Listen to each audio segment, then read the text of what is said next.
Bienvenidos a un nuevo capítulo de su programa La Fe Style. Hoy tendremos dos grandes invitados. Pedro Muñoz, ingeniero mecánico, seguridad industrial, nos estará hablando acerca de la seguridad escolar, normas, reglamentos y la manera de organizarnos ante una emergencia.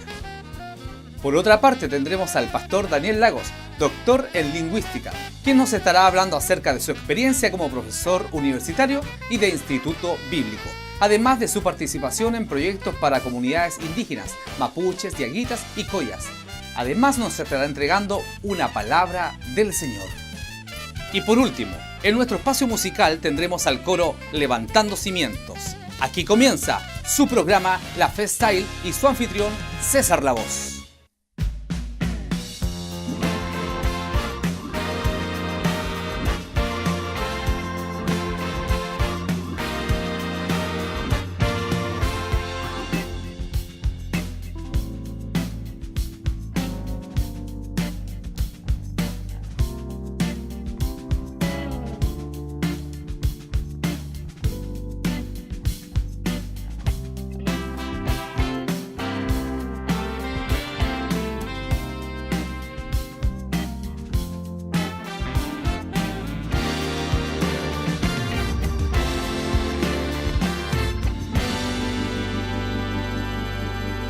Bienvenidos a un nuevo capítulo de su programa La Fe Style. Hoy tenemos un nuevo invitado, Pedro Muñoz Fredes, ingeniero mecánico y seguridad industrial. Bienvenido, Pedro.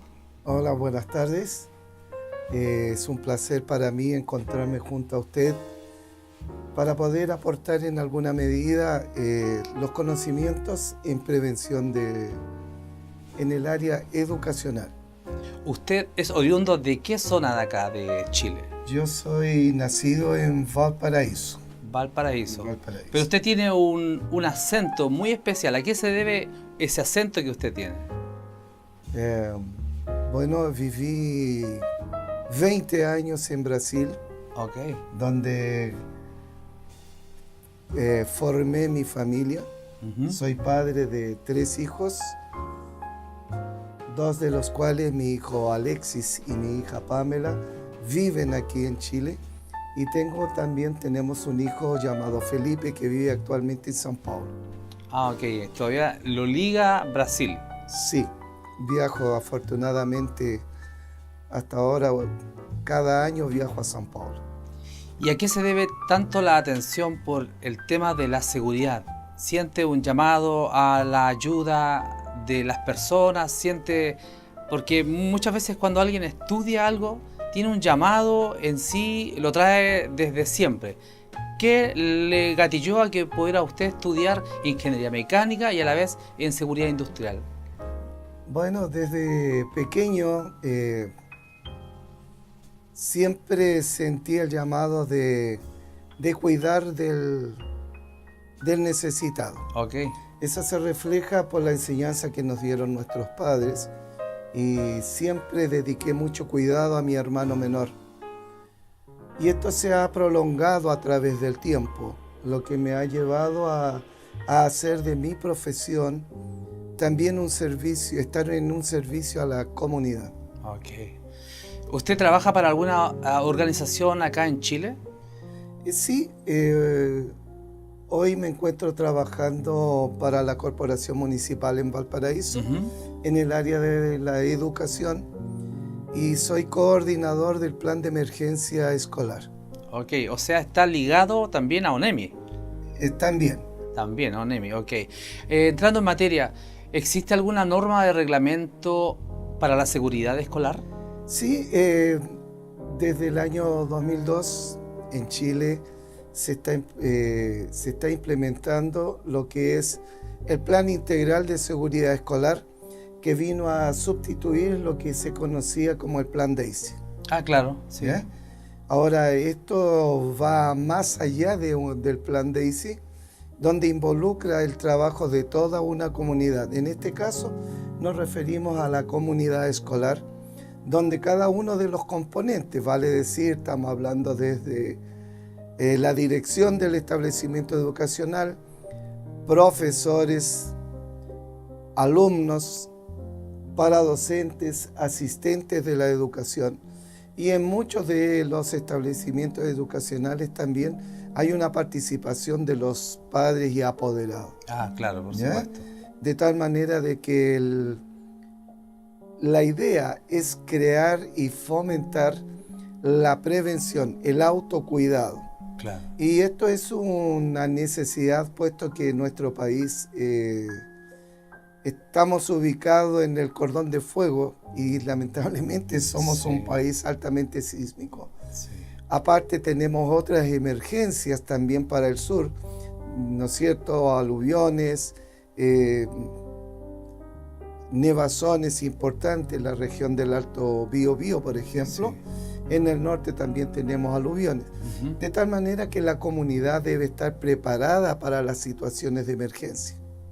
El objetivo entonces es crear el autocuidado. Que muchas veces no es tan así, porque normalmente la gente reacciona más que previene. Y contra eso usted está luchando. Exactamente, la idea es no reaccionar a última hora. Usted está trabajando en un lugar sensible, pero está muy bien puesto en ese lugar por el hecho de que está yendo a un lugar donde hay niños. Usted está atacando a ese tipo de edades. Tras ello, obviamente, hay un apoderado, que es o tutor en este caso, y está haciéndoles tomar conciencia de todo lo que es la seguridad, obviamente la prevención, y podemos ver que en el crecimiento del individuo va a tener ya esa conciencia que tal vez no se le enseñó a la otra gente, que muchas veces reacciona más que previene. Hay una falta de conciencia. Si nosotros analizamos fundamentalmente lo que sucedió el año pasado, me parece que fue el día, a fines de abril, que hubo un sismo de proporciones, Uh-huh. donde la gente perdió el control, Sí. los automovilistas no respetaban, hubo un atochamiento inmenso en la avenida España porque todos querían regresar a sus casas, pero nadie prevé de que si hubiese un tsunami, ¿de qué sirve de que los vehículos quieran regresar a sus hogares si están atascados en plena avenida España, donde nos falta para llegar a la cota 30, ¿no es cierto?, Claro. a la zona de seguridad? Entonces, la falta de conciencia, la falta de respeto, la falta de autocuidado de la población es fundamental para que en caso de que haya un tsunami de proporciones, usemos el criterio, y lo que propone en este momento la Oficina Nacional de Emergencia es que ante un tsunami, si uno va conduciendo, se detenga y detenga el vehículo en un lugar donde no obstaculice el tránsito. Okay. Abandonar el vehículo y dirigirse a pie hasta la zona de seguridad. Sí. Eso es importante que la gente tenga conciencia. Por otra parte, es necesario que las personas sepan que el caminar es menos peligroso que el correr o ir en un vehículo. Claro. Porque al ir en vehículo, el temor, el pánico que se crea, queremos llegar a nuestro destino y no nos va a importar si vamos a atropellar gente o no. Sí. El hecho de caminar va a permitir a la vez a la gente observar que si hay réplicas, no vayan a haber desprendimientos de cornisas o caída de postes, en fin, una serie de obstáculos que se puede desprender. Nuestra ciudad es un casco antiguo, Claro. por lo tanto nuestras construcciones, dependiendo de la intensidad o la magnitud del sismo, puede provocar daños en la calle. Claro. Y la gente tiene que saber que al caminar no solo el objetivo es llegar a la zona de seguridad, sino que también debe tomar el cuidado y el resguardo a lo largo del desplazamiento. Sabemos que las zonas de seguridad que están en los cerros nos encontramos con construcciones antiguas. Justamente. Por tanto, podemos encontrar que una una vía de evacuación puede estar obstaculizada por derrumbe de alguna Se puede propiedad. transformar en un riesgo, claro. Exacto. Claro. Entonces, ¿cómo o quién va a decidir qué alternativa vamos a ocupar? Claro. Continuando en la línea escolar, ¿qué es el PICE? El PICE, como su sigla lo dice, es el Plan Integral de Seguridad Escolar. Ya, ok. Y este plan de seguridad escolar se crea a partir del momento en que yo hago un estudio de las características constructivas del edificio, Ya, ok. el entorno donde él se encuentra, a fin de que, conociendo las áreas de riesgo, las características constructivas del mismo, pueda yo elaborar entonces un plan que me permita enfrentar las diversas emergencias que pueden suceder. Es el caso que nos puede permitir, ¿no es cierto?, elaborar un plan en caso de incendio. ¿Y este PICE podría tomar en cuenta un edificio en particular y además el entorno? El entorno se emplea para conocer, sí, puede ser. El entorno nos permite ver el área donde está ubicado, qué zonas de riesgo, áreas de riesgo tengo en torno del edificio. No solo material, sino que también personal, porque el Plan Integral de Seguridad Escolar nos va a permitir ver si nuestro establecimiento educacional puede verse en riesgo, por ejemplo, de tráfico de droga, sí, justamente, alcoholismo. Son todas situaciones que pueden colocar en riesgo a nuestros alumnos. Sí. De tal manera de que el Plan Integral de Seguridad Escolar también tiene ese objetivo. Claro. En qué lugar estamos ubicados y qué riesgos corren nuestros muchachos. Claro, y sin ir más lejos, hoy en día en televisión podemos darnos cuenta de que en Estados Unidos, hace muy poco, me parece unos pocos días, estaban haciendo entrenamiento a los profesores para manejar arma blanca. Exacto. Por un tema de que hacer el peligro de atentados terroristas. Correcto. Inclusive, o sea, abordar el incendio, el terremoto, el tsunami, el posterior tsunami, por supuesto, el que tenga el entorno, por ejemplo, una bomba de benzina en torno a un colegio. Correcto. El atentado en este caso, secuestro y así, ¿no? Es muy integral este plan que usted nos está enumerando. Es un PICE que viene, se reunieron ¿quiénes, por ejemplo? Algunas entidades de Valparaíso, el intendente, ¿quiénes fueron los que estuvieron en este PICE? Este proyecto, como le decía yo, viene desde el año 2000 para acá en adelante, ¿no es cierto? Donde se reunieron los personeros de la UNEMI,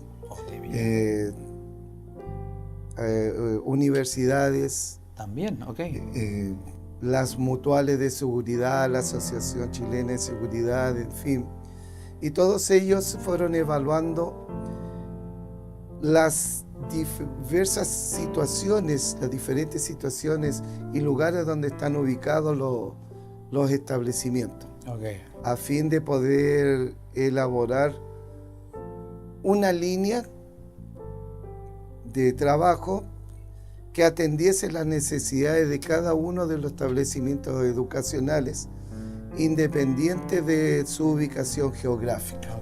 ¿Ya? Es un término general, pero que permite que cada establecimiento, de acuerdo a su ubicación, pueda elaborar su propio plan. Claro. Cada establecimiento tiene que hacerlo, sí. Y ningún plan integral de seguridad escolar es igual a otro. Justamente. ¿Ya? Están todos en diferentes lugares, justamente. Exacto. Tienen necesidades diferentes. Siendo Chile un país sísmico, ¿cómo podemos organizarnos hoy en día? Bien, es importante. Las autoridades, la UNEMI fundamentalmente, trabaja mucho en esto. Y los que estamos trabajando en seguridad escolar, insistimos en lo siguiente. Primero es necesario elaborar un plan frente a la emergencia, y en esto podemos hablar específicamente con relación a los sismos. La característica, la magnitud que presente un sismo nos va a indicar si este amerita o no una evacuación externa. Bueno, nuestras autoridades recomiendan que la evacuación externa se realizará cuando veamos que el sismo es tan fuerte que no nos permite permanecer en pie. Y si la duración es superior a 2 segundos o más. De tal manera de que si vemos que es tan violento y largo en el tiempo, no vamos a esperar de que suene la sirena de tsunami. Ya el propio sismo en sí, por sus características, nos indicarán de que debemos evacuar. Ahora, ¿cómo se hace la evacuación? Los establecimientos en su plan integral de seguridad, ellos tienen que organizarse. Para ello, entonces, cada profesor responde por su curso. Claro. De tal manera que ante un sismo de proporciones, para evacuar, ellos deben salir con su respectivo libro de clase. Cada alumno deja de hacer lo que está haciendo. Se espera que pase el sismo para luego proceder a la evacuación.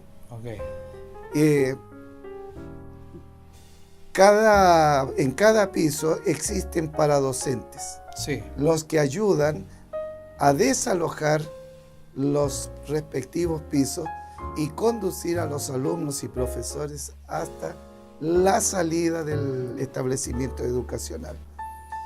Hay además profesores que ellos tienen el deber de hacer una operación rastrillo, vale decir, por último, van verificando que no quede ningún alumno en los pisos. Ahora bien, en nuestro establecimiento tenemos también desde prekinder. Los pequeños, ellos tienen una cuerda de la cual ellos se toman, que se le denomina la cuncuna. Y ellos tienen, ¿no es cierto?, que tomarse esa cuncuna y salir del establecimiento. Ahora bien, este año estamos implementando que los alumnos de tercero y cuarto medio, cada uno de ellos debe hacerse cargo de un niño de pre-kinder y kinder, a fin de que cada uno tome un pequeñito y lo cargue en brazos o en la espalda hasta la zona de seguridad. ¿Cuánto es aconsejable? ¿Cuánta cantidad de posibles simulacros podían hacerse en un año? Bien, este es un tema delicado, puesto de que muchas veces no se le da el reconocimiento al simulacro. A la actividad. Exactamente. Lo ideal sería 2 veces por semestre, vale decir 4 veces al año. ¿Con qué objetivo? De que los alumnos aprendan a reconocer las vías de evacuación, cómo evacuar, respetar las normas de evacuación y tomarlo en serio para que cuando llegue el momento real se deje de lado o aprendan a controlar la histeria, el temor, que es lo que también trae consecuencias graves en un caso de un sismo de proporciones. La histeria colectiva puede llevar a que algunos alumnos, por su desesperación, en lugar de bajar una escala, se tiren de un piso superior. Quisiera hacer una consulta y a la vez enseñar a aquellas personas que nos están viendo a través de esta pantalla, decir que en Valparaíso a las 12:30 del día suena una alarma. Esa habla solamente indica una hora, ¿cierto?, del día. Correcto. En Valparaíso, pero esa misma alarma tiene una característica diferente a la hora de que cuando estamos enfrentados a una situación de emergencia. ¿Es alarma solamente sonora o también hay algo audible pero con palabras? ¿Nos podría explicar usted de qué se tratan las sirenas en Valparaíso? Bien, cuando estamos trabajando para realizar un simulacro, generalmente los establecimientos no todos, tienen un sistema de alarma ¿Ya? que están conectadas a baterías. Ya, ok. Las que tienen un sonido distinto al timbre normal, Ah, ok. ¿ya? Otros usan megáfonos, Sí. otros usan silbato. Va a depender de las condiciones económicas de cada establecimiento, Ya, ok. ¿ya?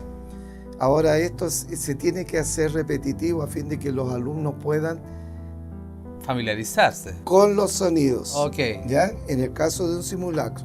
En un caso real, Ujú, si es un sismo un tanto largo, ujú. se toma la decisión de que por piso hay una persona que es la que responde si se va a dar inicio a una evacuación interna, Ok. ¿ya? Pero depende de las características del sismo. ¿Quién es el que maneja la alarma en Valparaíso, como la alarma de la zona de Valparaíso? Esto está O de asociado... las ciudades de Chile en este Ya, caso. aquí hay un trabajo conjunto entre el CHOA Ok. y la ONEMI. Ya, ok. El CHOA, a través de sus instrumentos, lo mismo que la ONEMI, ellos reciben los reportes y son ellos los que accionan las alarmas en caso que haya un tsunami. ¿Por qué hago la consulta? Porque normalmente en Valparaíso, como es una zona turística, y hay gente del extranjero que se encuentra con este sonido y que no sabe qué está sucediendo en Valparaíso, pero hay unas alarmas que van diciendo en voz Sí, qué está sucediendo. Y ¿qué opina usted del tema del turismo en Valparaíso, yéndolo un poquito para otro lugar en la conversación? Pero es bueno que cada persona que entra a Valparaíso pueda tener a alguien que se le acerque y le pueda dar estos pequeños tips de seguridad. ¿Están en Valparaíso o no se han implementado todavía? En tema de turismo me refiero. bien. Es la ONEMI la que ha impartido las instrucciones, Ok. de tal manera de que existe la información para los turistas. Ah, bien, ¿ya? ok. Tal es así de que usted puede verificar que en los bordes costeros generalmente hay señaléticas que indican las vías de evacuación. Ok. Ahora bien, generalmente los turistas, ellos conocen que Chile es un país sísmico, Claro, de tal manera de que ellos tienen una cultura mayor que la nuestra, por supuesto. ¿ya? Por la información, de tal manera de que cuando ellos están acá, y en algunas situaciones me ha tocado estar cerca de ellos, y la reacción es esperar qué es lo que el resto de la población Ok. hace para ellos imitar. Ok. Bien, pues, señor Pedro, hermano Pedro, porque estamos frente a un hermano en el Señor que dentro de todas sus especialidades es ingeniero mecánico y además en seguridad industrial. Está con nosotros, ya ha aceptado la invitación del programa a participar y a conversar un momento para el bien de la comunidad y así como también para aquellos hermanos o personas que se encuentran en el extranjero y que en algún momento puedan visitar Valparaíso y se puedan encontrar con este tipo de tips a los cuales ustedes pueden obedecer, obviamente, para la seguridad de sus vidas. Hermano Pedro, muchas gracias por encontrarse con nosotros, por aceptar nuestra invitación y usted pudiera decir unas palabras a nuestros telespectadores en beneficio de todo lo que hemos conversado y que para que tomen conciencia de este tema al cual hemos abordado. Por favor. Les agradezco la oportunidad que ustedes me han brindado y el mensaje que quiero dejar es que nuestra población debe estar preparada, tiene que aprender que el autocuidado es la pieza fundamental ante una emergencia. No esperar reaccionar en el momento. Lo mejor es que la familia esté preparada, junte a su familia, sus hijos, su marido, y ante una emergencia vean cuál va a ser el punto de reunión que ustedes van a tener si esto sucede cuando los niños están en el colegio. A los papás, a las mamás, si llegara a haber algún tsunami, que espero que no sea así, no se dirijan a los establecimientos educacionales, puesto que ustedes se van a poner en riesgo. Es necesario que usted se informe a qué zona de seguridad se debe dirigir su hijo, que es una parte alta de los cerros, tener claro dónde va a llegar su hijo para que usted pueda llegar a ese punto. No se dirijan a los establecimientos que están en el plan de Valparaíso, puesto que ustedes ponen en riesgo sus vidas. Hay un equipo de personas que van a estar monitoreando la evacuación de los alumnos hasta llegar a la zona de seguridad. Ningún alumno debe regresar a su casa sin la autorización de un profesor, y los profesores no están autorizados a que sus alumnos se vayan a su casa sin antes tener la información y autorización por parte de la Oficina Nacional de Emergencia. Les recomiendo que ustedes guarden este mensaje, lo atesoren, porque es una manera de salvar la vida de su familia y de sus hijos. Le agradezco a ustedes el espacio que me han dado y estoy a su disposición. Muchas gracias por su presencia y por aceptar nuestra invitación. Y usted no se vaya de la sintonía. En un momento más tendremos una pausa musical. Dios le bendiga.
Bienvenidos a un nuevo capítulo de su programa La Fe Style. Hoy tenemos a un nuevo invitado, el pastor Daniel Lagos, docente de Instituto Bíblico, doctor en lingüística de la Universidad de Playa Ancha.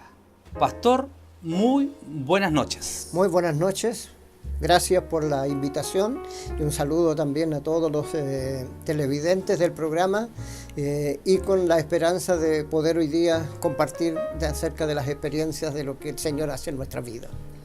Bien, pastor, es una bendición para nuestro programa estar con este entrevistado. Hoy, doctor, pastor, ¿desde qué año usted cursa este doctorado? ¿De qué año usted trabaja en la Universidad de Playa Ancha? Bueno, tengo la bendición de poder iniciar mi trabajo, mi formación aquí en la Universidad de Chile, Valparaíso, en aquellos tiempos, desde el año 70, el año 1970 al año 71 ya había sido reconocido por algunos de mis profesores como un estudiante de excelencia y soy llamado a ser ayudante de docencia y de investigación. El año 75 tengo la oportunidad de viajar a España para cursar mis estudios de posgrado y allí hice un doctorado en lingüística y paralelamente tuve la oportunidad de estudiar teología y hacer también un doctorado en teología, de modo que a mi regreso a Chile el año 78 compartimos desde la universidad y desde la iglesia ambas especialidades. ¿Cuántos años usted lleva como docente de universidad? Tengo la bendición, tal vez no lo va a creer, pero llevo 46 años de trabajo universitario.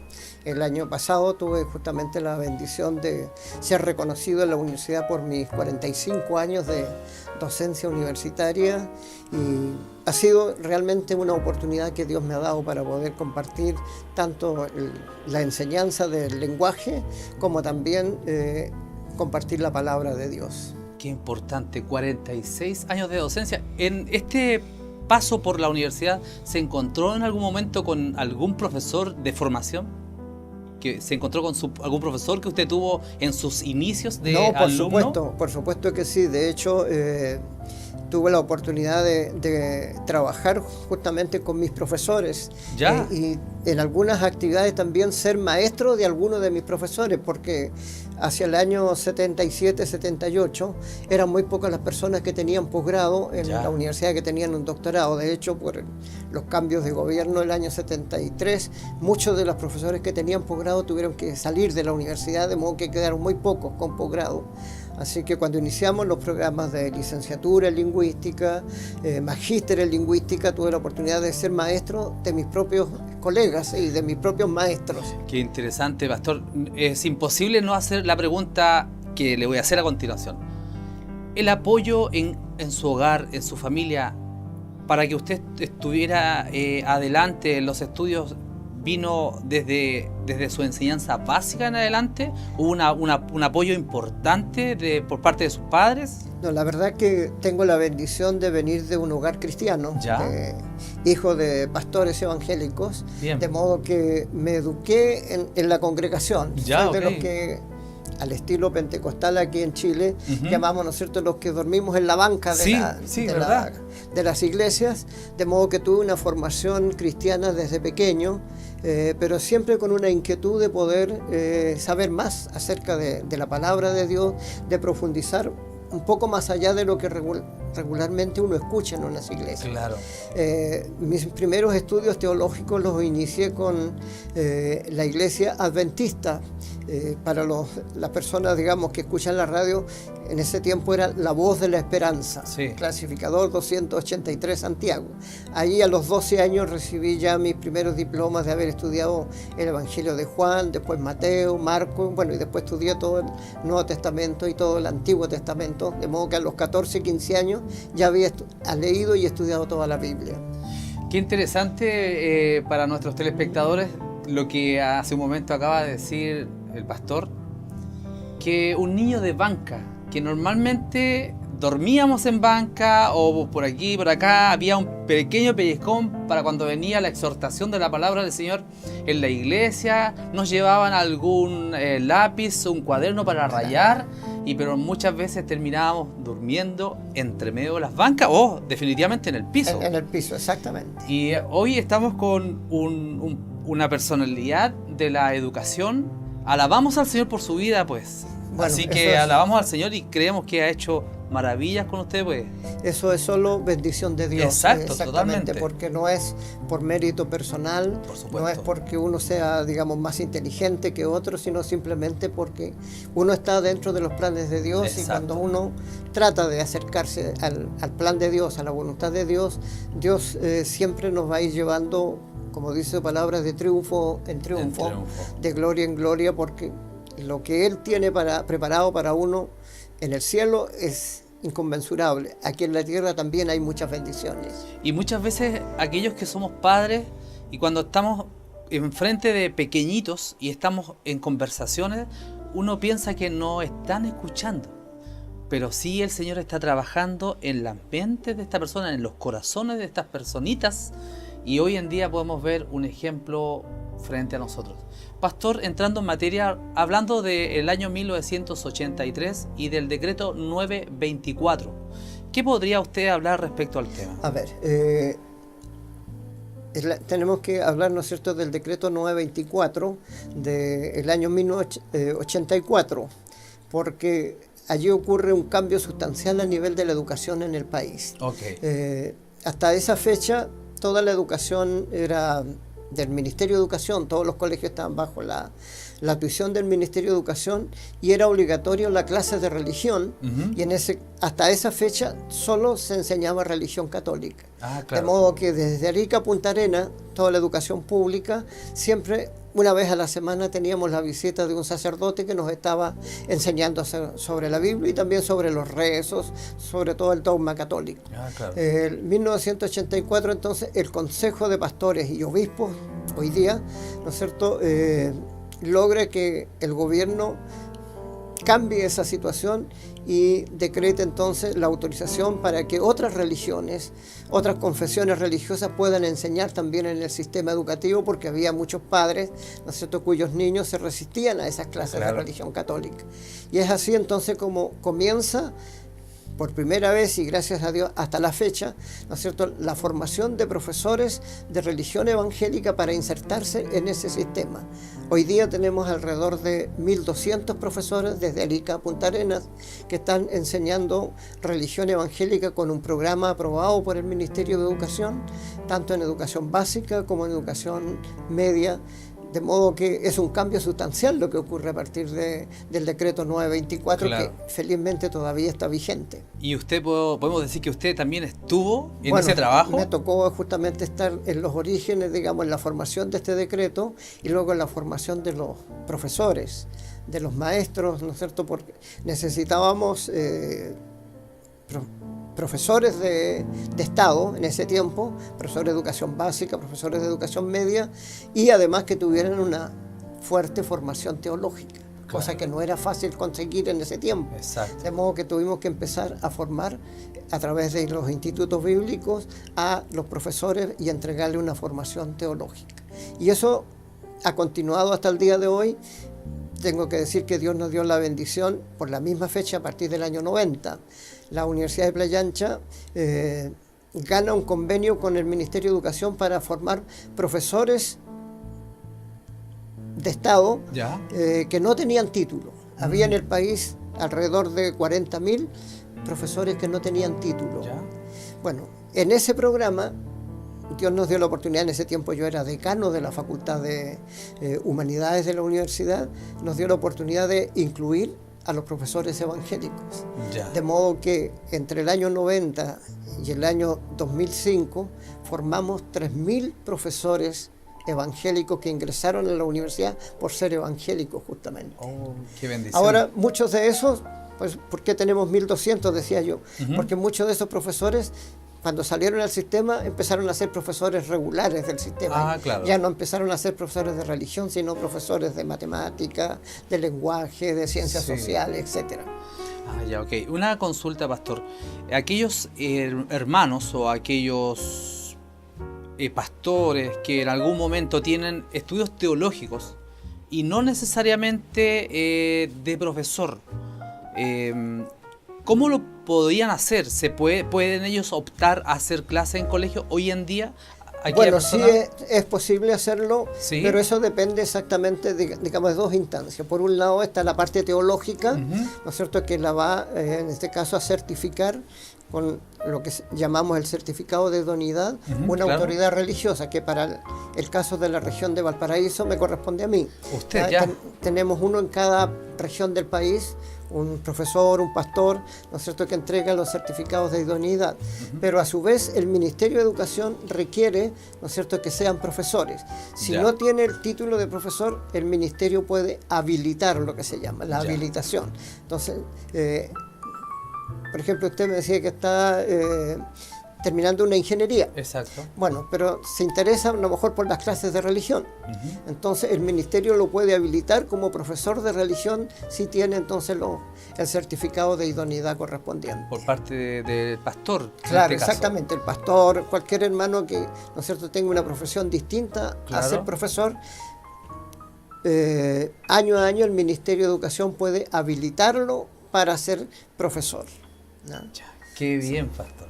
Es una bendición para aquellos que nos están escuchando en este programa, que hay una oportunidad. El Evangelio del Señor ha ido corriendo por nuestro país. Estamos en una parte importante del globo, ¿cierto? Pero el Evangelio ha llegado. El Señor, con su gran amor y misericordia, ha tenido a bien tener en estos lugares de privilegio al siervo del Señor, el pastor Daniel Lagos, para llevar adelante podemos decir, ministerio, porque ha sido de gran ayuda para la obra del Señor en Chile. Y cuánto también, yo creo que fuera del país también También hemos tenido, digamos, estudiantes, digamos, que han estudiado desde Brasil, desde otros países. ¿Ya? Exactamente. Han venido acá a Chile. Han venido exactamente a estudiar. Qué hermoso.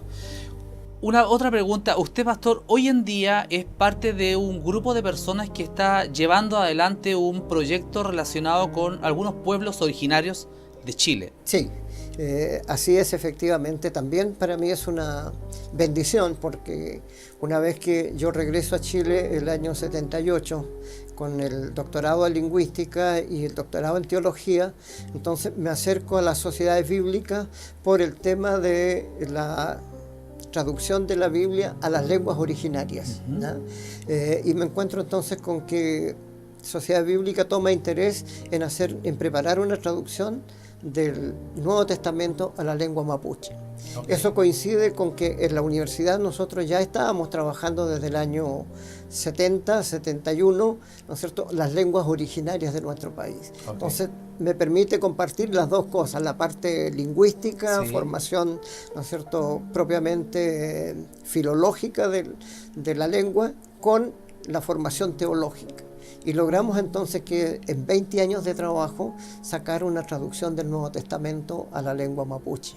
Y eso, ¿no es cierto?, nos ha permitido después seguir trabajando con los pueblos originarios de nuestro país. Tenemos 9 pueblos originarios en nuestro país, y hoy día estar siendo parte de un equipo de asesores del Ministerio de Educación para justamente trabajar en el área de la educación intercultural. Nuestro Ministerio de Educación, independientemente de los gobiernos que hemos tenido en los últimos años, a partir del año 1993, reconoce estos pueblos originarios y le entrega como misión específica a la CONADI, la Corporación Nacional de Desarrollo Indígena, la tarea entonces de entregarle educación intercultural a las escuelas donde hay niños, ¿no es cierto?, con ascendencia indígena. Y ahí estamos apoyando en este momento, bueno, no solo a los mapuches, sino que también estamos trabajando con los dieguitas, con los collas, hemos trabajado con los hablantes de Isla de Pascua, también, en el extremo sur con los Cahuáscar, con los Yagan. Así es un trabajo, digamos, de apoyo bien importante, porque hoy día las escuelas de educación intercultural tienen que tener un profesor nativo hablante, que hable la lengua, pero esos profesores que no necesariamente son profesores de formación, el mismo caso que partimos con las clases de religión. Son personas, ¿no es cierto?, elegidos por su comunidad como representantes de su comunidad, pero necesitan entonces formación pedagógica, necesitan formación lingüística. Y esa es la que nosotros como universidad le estamos entregando y apoyando, escribiendo textos sobre su cultura, sobre su lengua, para que ellos lo puedan transmitir a las nuevas generaciones. No solamente fue citado como para hacer consultas, sino que fue incluido en el proyecto. Claro, exactamente. Y me parece que el día, en este mes de marzo, usted tiene que estar en Coquimbo. Creo que el 20 y el 21 de marzo. Sí, tenemos una reunión exactamente Exacto. de educación intercultural para trabajar el tema de formación de los educadores interculturales. ¡Qué bendición! Uno podría decir de que son muy pocos aquellos pueblos originarios que quedan y la cantidad de personas que los componen están en reducción. Pero esto viene a salvaguardar que haya textos, que esté la lengua presente, obviamente, Claro. y que pueda ser comunicada y enseñada en algún lugar. ¿Esto va a ser enseñado en algún lugar? No, sí, de hecho, digamos, ya hay escuelas interculturales desde Arica a Punta Arenas. ¿Pero en universidades? En las escuelas básicas y ¿Ya? medias. Ah, ok. Y hoy día, ¿no es cierto?, ya hay programas en 2 universidades por lo menos del país, Ok. para formar educadores interculturales. De hecho, la Universidad de Playa Ancha, donde yo trabajo, está iniciando a partir del año siguiente, el 2019, una carrera dirigida exclusivamente para nativos hablantes de mapuche como traductores mapuche español, español mapuche. De modo que ellos van a ser exactamente personas tituladas en su propia lengua, en su propia cultura, Sí. que van a poder trabajar en el sistema de educación intercultural. Estamos a 46 años de trabajo en la universidad y usted incansable. Bueno, las fuerzas solo las da Dios. Sí, exactamente, totalmente. para poder colaborar, porque de todas maneras, uno de los elementos básicos de la palabra del Señor es el amor al prójimo. Claro. Y yo creo que de esa manera, ¿no es cierto?, involucrándonos en las clases de religión, involucrándonos en las clases de educación intercultural, estamos ayudando justamente a los más necesitados. Claro, los están incluyendo. Exactamente. Pastor, ¿qué usted podría decir a nuestros telespectadores de acuerdo a aquellos que quisieran estudiar, quisieran entrar, independiente la edad, y cuánto más aquellos que hoy están saliendo recién de cuarto medio y pudieran entrar a la universidad? ¿Usted podría tener unas palabras para animarles a que entren a Bueno, por estudiar? supuesto que sí, digamos, yo creo que si hay algo que nosotros necesitamos es una formación continua, permanente. Nadie nace sabiendo. Exacto. Y la verdad de las cosas que cada conocimiento que agregamos agrega una experiencia a nuestra vida. Y para aprender no hay edad, digamos, lo hacemos desde que nacemos y hasta poco antes de morir. Yo creo que estamos aprendiendo igual, de modo que si yo tomo el ejemplo bíblico, por ejemplo, tomo uno de los profetas importantes de la Biblia, el profeta Daniel. Nosotros lo vemos en el capítulo 1 de Daniel, un joven, ¿no es cierto?, que es llevado cautivo a Babilonia. 14, 15 años probablemente tenía, porque no nos dice la edad, pero nosotros nos habla de jóvenes, ¿no es cierto?, que fueron llevados.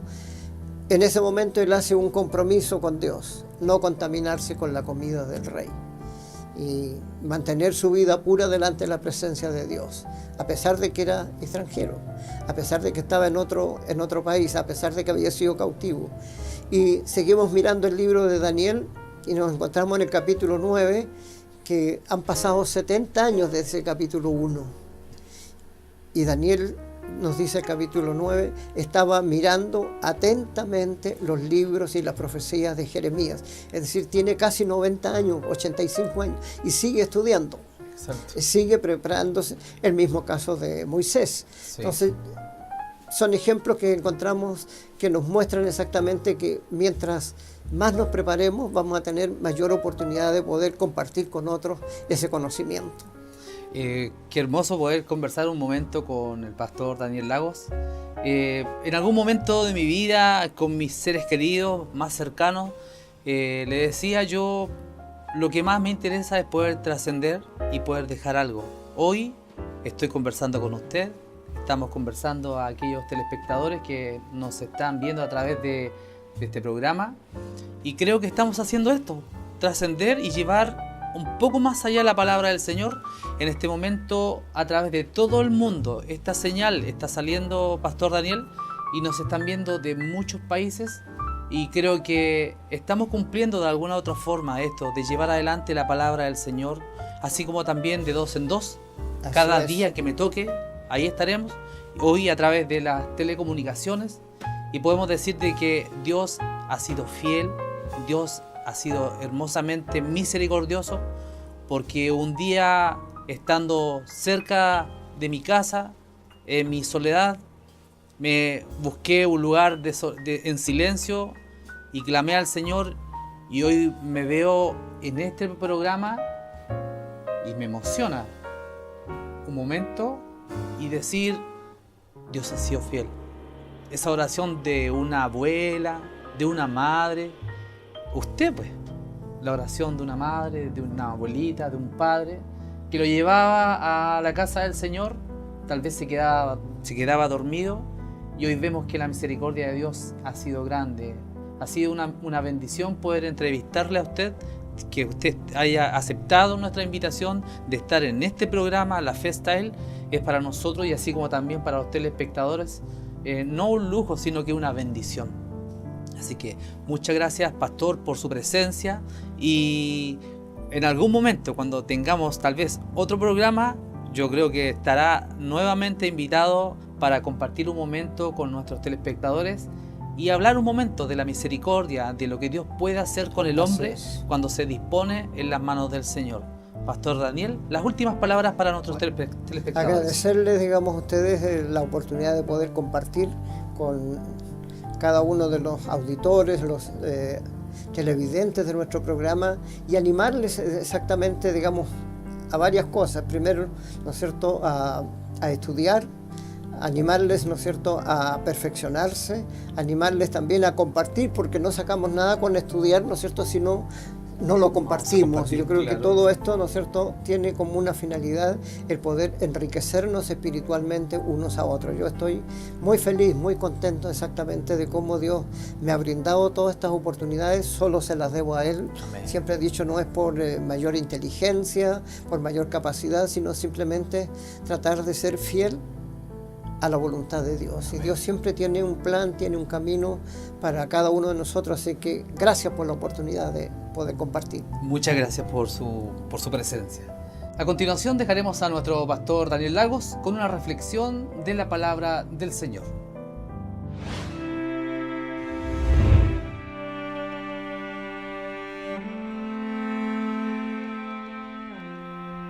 Quisiera compartir con nuestros televidentes una breve reflexión de la palabra de Dios que encontramos justamente en uno de los textos más antiguos, no solo de la Biblia, sino más antiguos de la literatura mundial.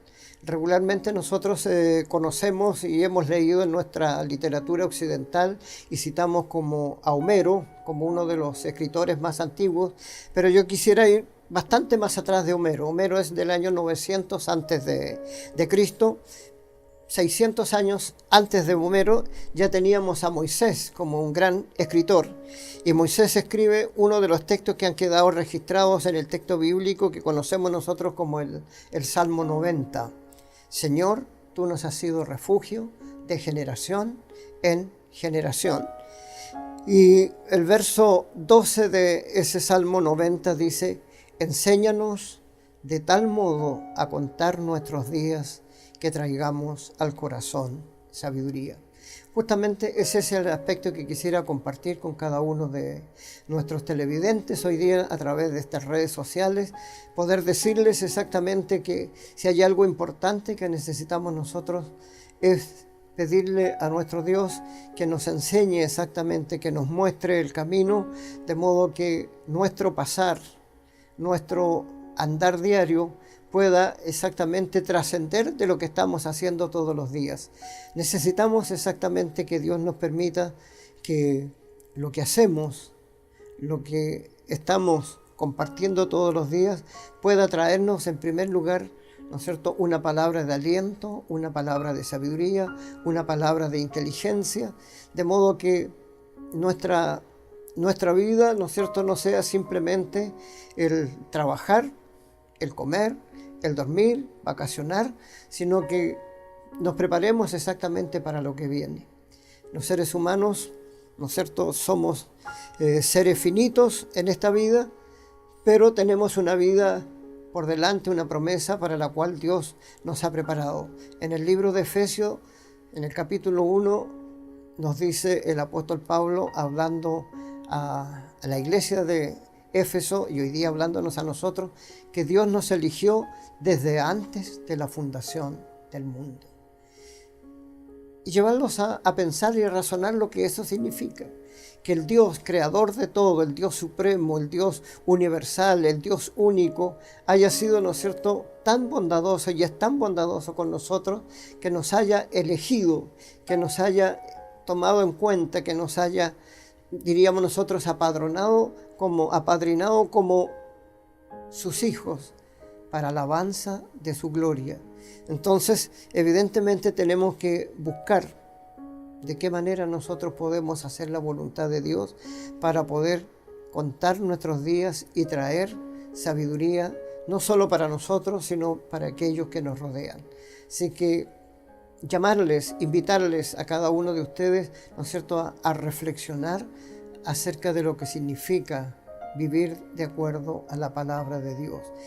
Vivir de acuerdo a sus enseñanzas, a sus mandamientos, no olvidando que esa promesa, esa elección que hizo Dios de elegirnos antes de la fundación del mundo, pasa por reconocer a Jesucristo como nuestro Señor y Salvador personal.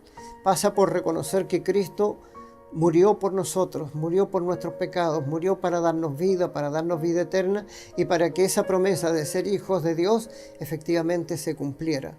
Así que para mí es un privilegio poder decirles hoy día, Dios les ama y Dios tiene un propósito para cada uno de ustedes como lo ha tenido para conmigo, de modo que podamos estar ciertos, que podamos traer al corazón sabiduría. El Señor les bendiga. Los invito a orar al Señor. Gracias te damos, Señor, por tu amor, por tu misericordia y por tu bondad. Gracias, oh Dios de los cielos, porque tú has permitido el habernos elegido desde antes de la fundación del mundo para ser tus hijos, para alabanza de tu gloria, para ser santos, para ser puros, sin mancha, y a través de tu palabra, a través del salmista, a través de Moisés, nos recuerda, Señor, que tú quieres que podamos traer a nuestro corazón sabiduría. Permite que cada uno de nuestros auditores, que nuestros televidentes hoy día puedan reflexionar en cuál es su situación espiritual en el día de hoy. Permite, oh Dios, que cada uno de ellos pueda entender que tú tienes un plan para cada ser humano y estás esperando simplemente que nos rindamos a ti. Te rogamos tu bendición en el nombre de Jesucristo nuestro Señor. Amén. Muchas gracias por su presencia. Desde ya, continúen en nuestra sintonía y que Dios les bendiga.